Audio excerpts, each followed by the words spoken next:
이번 이제 벌써 우리 추석 연휴가 시작되어서 많은 분들이 고향도 찾아가시고 그렇게 하고 있습니다.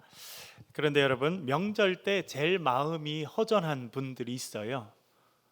우리 오늘 같이 예배 드리고 있는 우리 세터민 형제 자매들이고, 또 외국에서 와서 이 땅을 살아가는 분들은 명절 때가 훨씬 더 외롭습니다. 찾아갈 데가 없고 찾아올 사람이 없다고 하는 것은 참 쓸쓸하게 만드는 일이거든요. 저희들도 미국에서 저도 한 10년 살았는데 꼭 그런 마음을 느꼈어요. 미국 사람들이 막 명절이면 서로 가족들이 찾아가고 막 음식을 해서 같이 나누고 파티를 하고 그러는데, 저희들은 우리 네 식구 외에는 딴 사람이 없어요. 그래서 오히려 명절 때가 훨씬 더 마음이 쓸쓸하다, 그런 생각을 할 때가 있었습니다. 그래서 오늘 우리 특별히 우리 탈북하셔서 이 땅 가운데 정착하고 계신 우리 세터민 분들, 우리 형제자매들 같이 모셔서 같이 예배드리고 같이 또 떡도 같이 나누고 그런 시간으로 예배드리고 오늘 그렇게 지키려고 합니다. 여러분, 또 예배 마치시고 우리 기도해 주신 우리 전영실 전사님, 그리고 우리 일부 예배 때 전사님과 함께 7분 참여하셨거든요. 그래서 여러분 마치시고 아주 반갑게 인사해 주시고, 또 2부 때도 여러분들께서 오실 겁니다. 그래서 그때도 또 반갑게 맞아주시고 또 인사해 주시길 부탁드립니다. 오늘은 때를 아는 지혜, 때를 아는 지혜, 그런 제목으로 같이 말씀을 나누도록 하겠습니다. 구약 성경에서 대표적인 지혜 문서가 있습니다. 무엇일까요, 여러분? 잠언과 전도서입니다. 잠언은 하나님을 경외하는 것이 지혜의 근본이다, 그렇게 가르쳐주고 있습니다. 하나님을 경외한다는 것은 살아계신 하나님을 인정한다는 것입니다. 그 하나님께서 내 삶의 주인이심을 고백하고 인정하며 살아가는 것이 하나님을 경외하는 것입니다. 잠언은 그렇게 하나님을 경외하며 살아가는 사람이 지혜자다라고 말합니다. 그런데 미련한 사람이 있습니다. 어떤 사람이 미련한 사람입니까? 마음에 하나님은 없다라는 사람이 미련한 사람이라는 거예요. 하나님을 인정하지 않고 하나님이 없다고 생각하고 살아가는 사람이 미련한 사람이라, 그렇게 솔로몬 지혜자가 말해주고 있습니다. 그런데 공산주의자들은 하나님을 인정하지 않습니다. 공산주의의 가장 기본적인 철학은 유물사관입니다. 물질이 중요하다는 거죠. 물질의 생산과 물질의 소유가 인간 삶의 가장 중요한 부분이라고 생각하는 것이 유물사관입니다. 그래서 눈에 보이는 것은 인정하고 중요하다고 생각하지만 눈에 보이지 않는 것은 인정하지 않습니다. 그래서 눈에 보이지 않는 신은 인간이 만들어낸 것이라고 생각합니다. 노동자 계급들이 현실의 눈을 뜨지 못하도록 지배 계급들이 만들어낸 창조물이 신이다, 그렇게 생각합니다. 그래서 종교는 인민의 아편이다, 그렇게 가르쳤다는 것입니다. 오늘 우리 탈북하신 형제 자매들과 같이 예배를 드리고 있습니다. 많은 분들이 북한에 있을 때 종교는 인민의 아편이고 제국주의자들의 무기다, 그런 교육 받아보셨어요, 선생님? 자주 받으셨어요? 네. 그렇게 가르친대요. 종교는 인민의 아편이고 미국 제국주의자들이 쓰는 무기다, 그렇게 반복적으로 가르치는 교육을 했다는 것입니다. 여러분, 남한에 내려와 보시니까 종교가 인민의 아편이라는 걸 느끼게 되시나요? 여러분 보세요. 우리 대한민국이 반만 년의 역사를 갖고 있는데요, 가난했어요. 중국이 한번 기침을 하면 대한민국은, 이 한반도는 몸살을 앓는 그런 역사를 반만 년 동안에 가져왔습니다. 그런데 우리 나라에 기독교가 본격적으로 퍼져간 것은 1960년대, 70년대, 80년대. 그런데 그때 우리나라가 일어난 것이 한강의 기적입니다.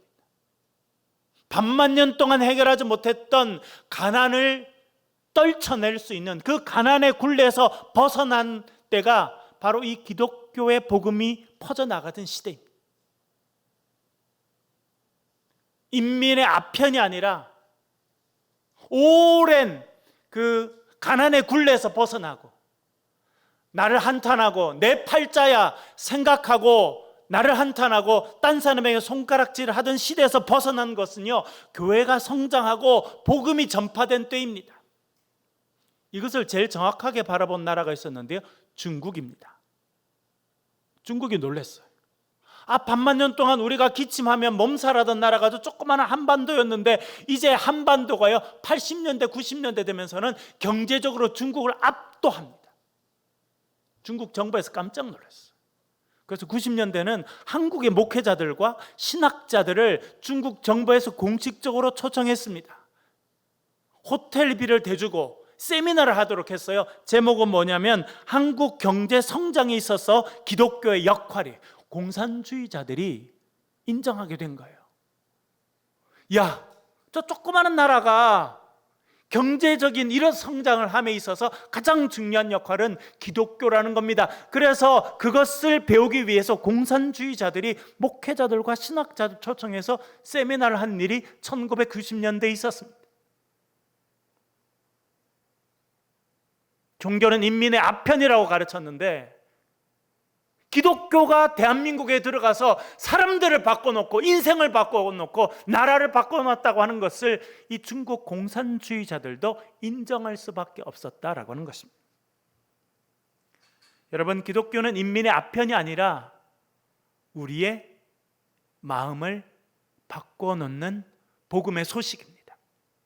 개인의 삶을 바꿔놓고 공동체를 바꿔놓고 한 나라의 역사를 바꿔놓는 위대한 능력이 복음에 있다라고 하는 것을 여러분 기억하실 수 있기를 간절히 바랍니다. 오늘 21세기도 우리가 예수 그리스도의 복음을 온전히 받아들이고 그 복음 가운데 살아갈 때 우리의 삶의 혁명적인 변화의 역사가 있게 될 줄로 믿습니다. 나는 교회 다니는데 왜 안 바뀌지? 교회는 다니지만 예수 안 믿어서 그래요. 교회 다닌다고 바뀌는 게 아니고 예수 그리스도를 삶의 주인으로 고백하고 믿고 매일 인정하며 살아가야 우리의 삶이 새롭게 되는 것입니다. 오늘 예배 참여한 여러분들, 하나님을 경외하며 인정하며 살아가는 지혜자가 될 수 있기를 주의 이름으로 간절히 축원합니다. 그것이 잠언이 강조하는 지혜입니다. 여호와 하나님을 경외하며 살아가는 것이 지혜의 근본이다라고 하는 것입니다. 그렇다면 전도서는 무엇을 강조할까요? 전도서의 기자는 어떤 지혜를 우리에게 말해주고 있습니까? 그것은 때를 아는 것이 지혜라는 것입니다.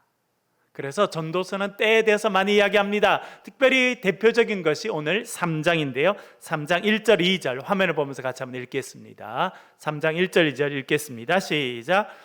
범사에 기한이 있고 천하 만사가 다 때가 있나니 날 때가 있고 죽을 때가 있으며 심을 때가 있고 심은 것을 뽑을 때가 있으며 아멘. 지혜자가 뭐라냐면 범사에 기한이 있다는 겁니다. 기한이라고 하는 말은 정해진 시간이라는 뜻입니다. 또 다른 뜻은요, 계절이라고 하는 의미를 가지고 있습니다. 여러분, 봄이 되면 어떤 일이 있습니까? 싹이 나고 꽃이 피죠. 우리는 지금 가을을 맞이했습니다. 가을에는 어떤 일이 있습니까? 열매를 맺게 되고 결과가 나오는 때입니다. 봄은요, 새로운 잎이 돋아나는 시기이고 가을이 깊어지면 이제 낙엽이 떨어지게 돼 있습니다. 모든 것이 정해놓은 시절이 있고 정해놓은 계절이 있다, 그렇게 말해주고 있습니다. 천하 만사가 다 때가 있다. 그 때를 아는 것이 지혜라, 그렇게 말해주고 있습니다. 또한 2절에 이렇게 말합니다. 날 때가 있으면 죽을 때가 있고 심을 때가 있으면 심은 것을 뽑을 때가 있다. 저는 목회하면서 병원 신방을 자주 했습니다. 병원에 가보면 극적인 일이 동시에 일어난다는 걸 알게 됩니다. 이쪽 병원은요, 산부인과 병원. 아이가 태어납니다. 힘들게 엄마가 애써서 애가 태어나면 그 애가 태어난 새 생명의 기쁨 가운데 고통을 잊어버려요. 그 아이를 안고 저도 그 태어난 아이를 위해서 기도해 주는 그런 일을 했습니다. 그런데요, 똑같은 병원에 다른 병실에 가면요, 장례식을 치러야 돼요. 생명의 꽃이 지게 돼서 이제 장례식을 치러주게 됩니다. 그것이요, 같은 병원 안에 한순간에 일어나는 일이에요. 날 때가 있으면 죽을 때가 있다고 하는 것을 우리는 알게 됩니다. 그것을 아는 것이 지혜예요. 여러분, 이 땅을 살아가는 저와 여러분, 언젠가 우리 모두에게 똑같이 주어지는 게 있습니다. 잘 사는 사람이든 못 사는 사람이든 많이 배운 사람이든 그렇지 않은 사람이든 우리는요, 다 죽음의 순간을 경험하게 될 거라는 겁니다. 다 최후의 심판 가운데 서게 됩니다. 그것을 아는 것이 지혜라, 그렇게 전도서는 말해주고 있습니다. 또 뭐라 말합니까? 심을 때가 있으면 심은 것을 뽑을 때가 있다, 추수할 때가 있다, 그런 뜻입니다. 제가 어릴 때 저희 집에서 농사를 지었습니다. 논농사, 많지 않은 논농사였지만 지었는데요, 제가 아직도 장면이 기억납니다. 아주 이른 봄이 되면 저희 아버님께서 가서 논을 갈고 물을 대고 한참 한 다음에 벽실을 촘촘하게 뿌려가지고 모짜리를 만들어요.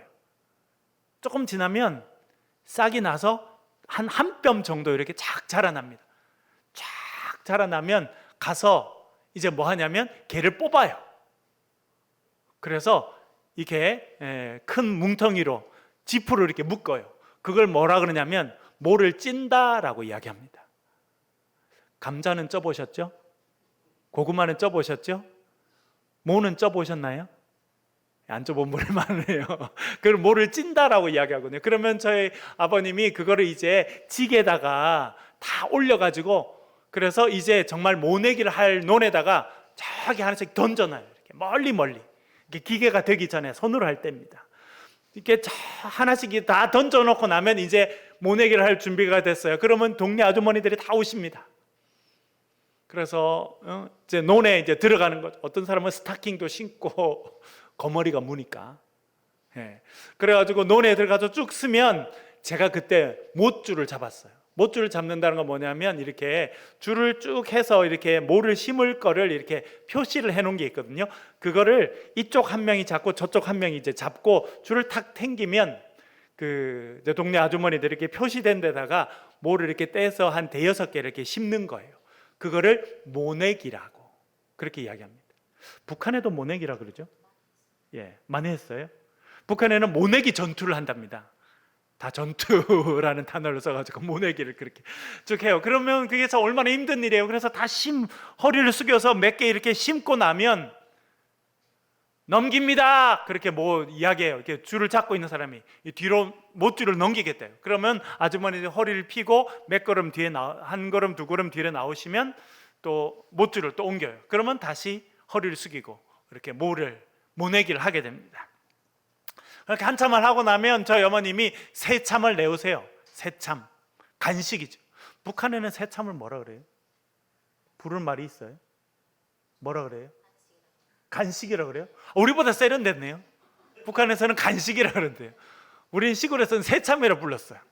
그래서 저희 어머님이 불을 떼가지고 국수를 삶아가지고 그 국수를 다시 건져가지고 광주리에 이렇게 머리에 이고 오시고, 오른손에는 노란 주전자를 이렇게 딱 들고 오세요. 주전자 안에 뭐가 들었어요?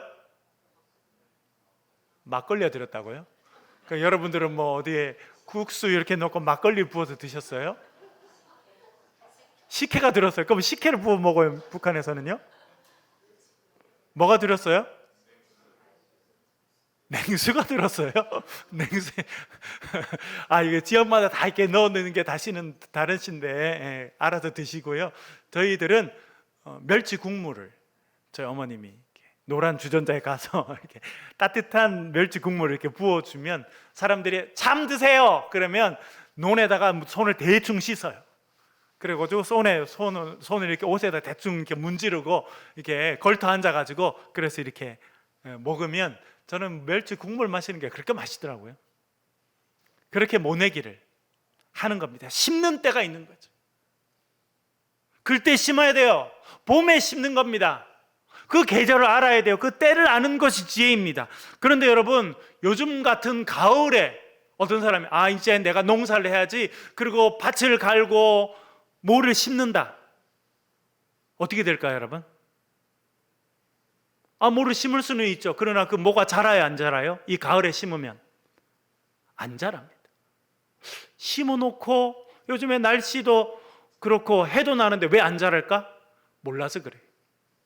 요즘 추석 때쯤 많이 하는 분들이 성묘예요. 우리 교인들도 성묘를 다녀오신 분들이 계신데, 저도 어릴 때 보면 저희 아버님이 야, 성묘하러 가자. 그래서 낫을 이렇게 잘 갈아가지고 그것을 한 두세 개 준비해가지고 저를 데리고 산으로 가셔가지고 저희 증조 할머니, 증조 할아버지 이런 이 산소에 가서 낫으로 이렇게 풀을 이렇게 베시더라고요. 땀을 막 흘리시면서.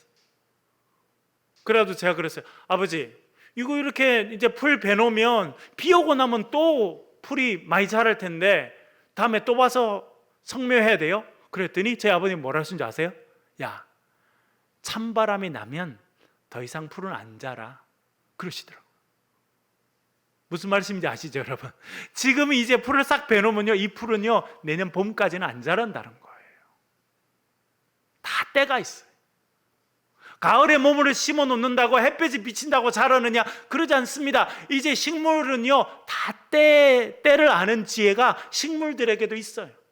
그래서 지금 자라면 곧 겨울이 오고 죽게 된다는 걸 알기 때문에 더 이상 성장을 멈추는 시간이 되었다는 겁니다. 지혜자가 그걸 이야기하고 있습니다. 그래서 심을 때가 있고, 그래서 심을 때에 심어야 된다. 그것이 지혜라 우리에게 말씀해 주고 있는 것입니다. 여러분, 때를 아는 지혜가 저와 여러분에게 있기를 간절히 바랍니다. 또 어떤 때가 있느냐? 4절에 이렇게 말합니다. 4절 같이 한번 화면을 보자 읽겠습니다. 자, 시작. 울 때가 있고 웃을 때가 있으며 슬퍼할 때가 있고 춤출 때가 있으며 아멘. 여러분, 어떤 때가 있다는 거예요? 인생 살다 보면 울 때가 있다는 거예요. 슬퍼할 때가 있다는 거예요. 고민되고 두렵고 어려울 때가 있다는 거예요. 그러나 그것이 지나면 웃을 때가 있다는 겁니다. 슬퍼할 때가 있지만 그러나 그 때가 지나면 춤출 때가 찾아온다. 그것을 기억하고 살아가라 우리에게 말씀하고 있습니다. 오늘 우리 같이 예배하고 있는 탈북자 분들, 새터민 여러분들, 북한에서 살 때가 있으셨죠? 목숨을 걸고 압록강을 건널 때가 있으셨죠? 제가 전에 만났던 탈북하신 분은 100일 된 아들을 품에 안고 압록강을 건넜다는 거예요. 북한에서 살 수 없어서 애가 100일 된 애를 품에 안고 압록강을 건넜다는 거예요. 얼마나 힘들었겠습니까? 그게 끝입니까? 압록강만 건너면 남한에 올 수 있는 게 아니거든요. 그러면 중국의 공안들이 사람들을 찾아냅니다. 전사님도 지난번에 간증하셨죠. 그래서 집에 숨어 있는 거예요. 누가 올까? 공안이 찾아올까? 두려움 가운데 또 옆 사람이 신고하지 않을까? 언제 내가 남한으로 갈 수 있을까? 숨어서 기도하고, 어떤 데는 좌절하고, 같이 숨어있던 사람 중에 어떤 사람은 잡혀가고, 그래서 숨어서 산에 숨어 있는 그럴 때가 우리의 삶에 있는 겁니다. 그러나 하나님 은혜로 그것이 끝이 아니라 제3국을 통해서 대한민국의 자유의 품에 안길 때가 있는 겁니다. 울 때가 있으면 웃을 때를 하나님께서 허락해 주신다고 하는 것을 기억하실 수 있기를 간절히 바랍니다. 슬퍼하고 힘들어할 때가 있으면 그것이 끝이 아니라 우리가 하나님 앞에 기도할 때 하나님께서 우리를 건져주셔서 우리가 기뻐서 춤출 날을 허락해 주실 줄로 믿습니다. 그것을 아는 지혜가 있으라 우리에게 말씀해 주고 있습니다. 여러분, 지난 주중에 큰 일이 있었습니다. 적어도 기독교에 있어서는요. 조용기 목사님께서 소천하셨습니다. 어제 아침에 장례식이 있었습니다. 그래서 저도 인터넷으로 방송되는 장례식에 인터넷으로 참가하고 보았습니다. 한 시대의 엄청난 지도자, 교회 지도자가 그 사명을 마치고 하나님 앞에 가시게 된 그런 일이 있었습니다. 그분의 간증을 다시 한번 살펴보았습니다. 그분이 17살 때 폐병에 걸렸다는 거예요. 여러분, 17살이면 인생에서 제일 건강할 때잖아요. 고등학교에서 공부하고 밤에는 또 부둣가 가서 일하고 오후에는 장사하고 그렇게 정신없이 지냈는데 갑자기 피를 토했다는 거예요. 부모님이 그를 데리고 큰 병원에 갔다는 거예요. 대학병원에 갔는데 그 의사 선생님이 검사를 다 해보더니 그 대학 교수님이 이제 자기 후배 제자한테 영어로 이야기해드리는 거예요. 이 사람은 6개월 안에 죽을 것 같으니까 그냥 집에 잘 돌아가라고 해라 라고 영어로 이야기해 주던 거, 모르는 줄 알고. 근데 이분은 그때부터 영어를 좀 알아들어서 다 알아들었다는 거예요. 그래서 그 의사 선생님이 그러더라는 거예요. 그냥 집에 가셔서 편히 계시면 된다고 그냥 그러더라는 거예요. 그래서 6개월 안에 죽지요. 교수님이 영어로 말씀하신 거 제가 들었습니다. 그랬다는 거예요. 그리고 집에 왔다는 거예요. 그때는 뭐 치료약도 없으니까 집에 그냥 들어누워서, 그분 표현으로는요 17살짜리 애가 피를 토하면서 방에 들어누워가지고 천장에 붙어있는 파리똥만 샜대요. 그분 표현이 그래요. 할 게 없어요. 그렇게 죽음의 시간을 기다리는 때가 있었다는 거예요. 그런데 하루는요 여학생이 자기 집에 자기 집 대문이 열려 있으니까 그 여학생이 와가지고 누가 들어오니까 자기가 문을 빼꼼 열어봤더니 여학생이 서가지고 예수 믿으라고 전도하더라고요. 그래서 안 믿는다고, 우리는 불교라고 문을 닫았대요. 그랬더니 그 다음날 또 찾아왔대요. 그래서 안 믿는다고 가라고. 근데 그 다음날 또 와서 자기가 화가 나서 욕을 했대요. 그랬더니 도망갈 줄 알았더니 그 자리에 무릎을 꿇고 그 여학생이 기도를 하더라는 거예요. 자기가 병든 줄을 보고 자기를 위해서 눈물 뿌려 기도를 하더라는 거예요. 자기가 너무 감동이 됐다. 아니, 나를 전혀 알지도 못하고 내가 지금 반갑게 맞아주지도 않는데 나를 위해서 눈물 뿌려 기도하는 사람이 세상에 다 있네. 마음에 감동이 생겼다는 거예요. 그래서 자기가 그랬대요. 울지 말라고, 이제 예수 믿을 테니까 울지 말라고 그랬다는 거예요. 그랬더니 그 여학생이 성경책을 하나 자기한테 전해줬대요. 읽어보라고. 그래서 자기가 그걸 들고 창세기를 펴서 읽으려고 그랬더니 여학생이 가까이 오더니 창세기부터 시작하면 요한계시록까지 못 가니까 그 안에 죽을 수 있으니까 마태복음부터 읽으라고 해서 마태복음을 찾았어요. 그래서 자기가 마태복음부터 읽었다는 거예요. 그랬더니 예수님 이야기가 나오는데 기찬 이야기가 나오더라는 거예요. 안전뱅이가 일어나고 소경이 눈을 뜨고 병자들이 치료되는 이야기가 있더라는 거예요. 그 이야기가 눈에 쏙쏙 들어오더라. 왜? 자기가 지금 그런 처지니까. 그게 무슨 뜻인지 잘 몰라도 읽어보니까 마음에 감동이 되더라는 거예요. 눈물이 흐르더라는 거예요. 그래서 자기가 기도했다. 저도 고쳐주십시오. 17살짜리 피토하고 있는 이제 죽어가는 저를 고쳐주십시오라고 기도하면서 성경을 읽었는데요, 그렇게 성경을 읽다 보니까 어느새 나와서 6개월 만에 침대에서 벌떡 일어났다는 거예요. 그리고 그가 순복음 신학교에 들어가서 목회자가 되었습니다. 그리고 여러분 잘 아시는 대로 세계에서 가장 큰 교회, 70만 명이 모이는 교회를 목회하는 목회자가 되었다. 그 이야기를 했습니다.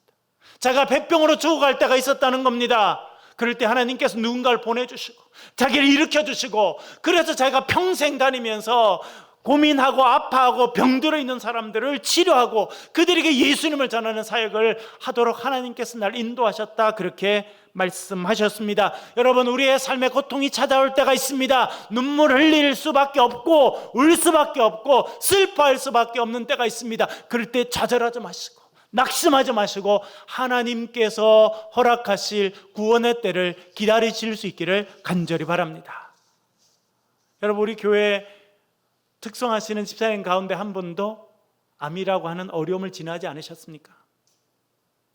저도 그 집사님 위해서 기도하면서 참 목회자로서 감동이 될 때가 있었어요. 그 집사님 항암을 치료하러 가야 되는데 백혈구 지수가 너무 떨어지면 항암 치료를 받을 수 없어요.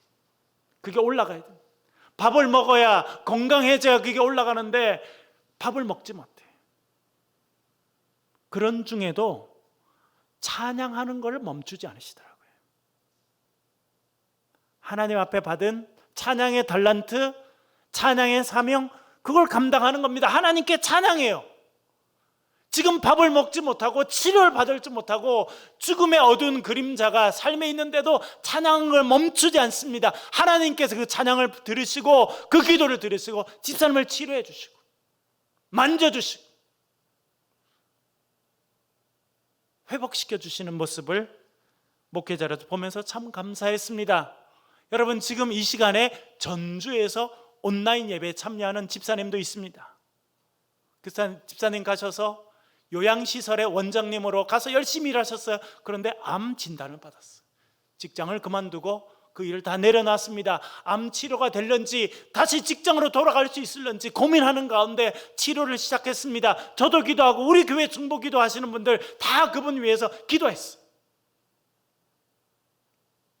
치료받고 암이 낫고 최근에는 어떤 일이 있는지 아세요? 직원, 풀타임 직원만 57명 되는 요양시설의 원장님으로 다시 임명됐습니다. 제가 그랬어요. 집사님 오셔서 간증 좀 하시라고. 여러분, 울 때가 있습니다. 힘들 때가 있어요. 눈물 흘릴 때가 있습니다. 그러나 좌절하지 않고 주를 바라보고 주님의 구원의 때를 기다릴 때 하나님께서 구원의 때에 저와 여러분을 구원의 길로 인도해 주실 줄로 믿습니다. 우리 모두를 주님께서 기뻐하시는 하나님의 영광의 도구로 세워주실 줄로 믿습니다. 때를 알고 때를 기다리는 지혜자가 될 수 있기를 주의 이름으로 간절히 축원합니다. 우리 같이 한번 소리를 내서 통성으로 한번 기도하겠습니다. 우리 기도하실 때 하나님, 우리 가운데 지혜를 허락해 주시옵소서. 때를 아는 지혜를 주시옵소서. 우리가 때때로 눈물 흘리며 살아갈 때가 있지만 주님께서 웃게 하시고 주님 치료하시고 주님 우리를 영광의 도구로 세워주실 그 때를 기억하며 믿음으로 사는 주의 백성들 되게 해달라고 기도해 주시고, 특별히 우리 탈북해서 이 땅에 살고 있는 우리 세태민 형제 자매들, 저들의 삶과 가정과 또 북한에 두고 온 형제 자매들과 자식들과 부모님들 가운데 은혜를 베풀어 달라고 이 시간 통성으로 소리를 내서 같이 한번 기도하겠습니다. 기도하십시다.